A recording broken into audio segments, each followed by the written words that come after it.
In the first part of the lesson, you discovered that business owners' policies can cover a host of exposures common to small business owners.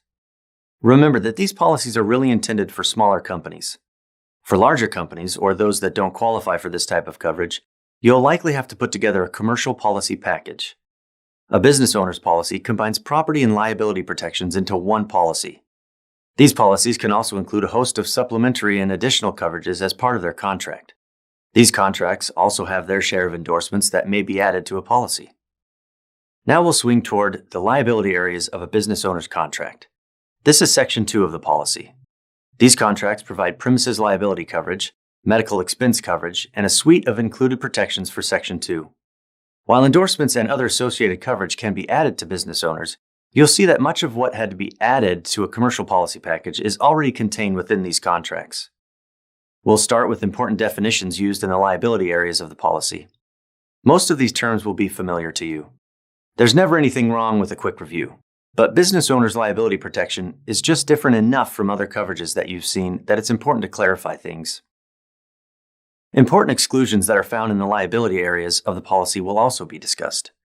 A large part of your job is to be able to communicate what is and isn't covered by a particular contract. There are distinct differences between business owners and commercial policy packages, and it's critical you understand them. Medical expense coverage is also included within a BOP form.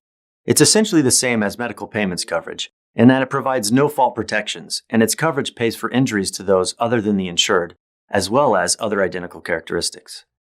One of the more important areas to study is who exactly is an insured in a business owner's policy.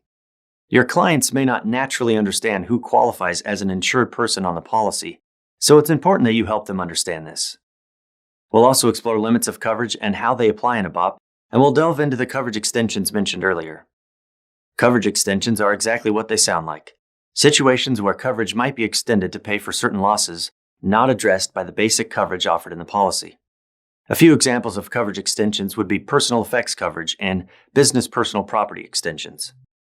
We'll finish this part of the lesson with a look at a couple different aspects of business owners' policies, like periods of coverage, which are not as simple as they sound, protection for accounts receivable needs, and coverage for signs. There's also something new: portable storage units.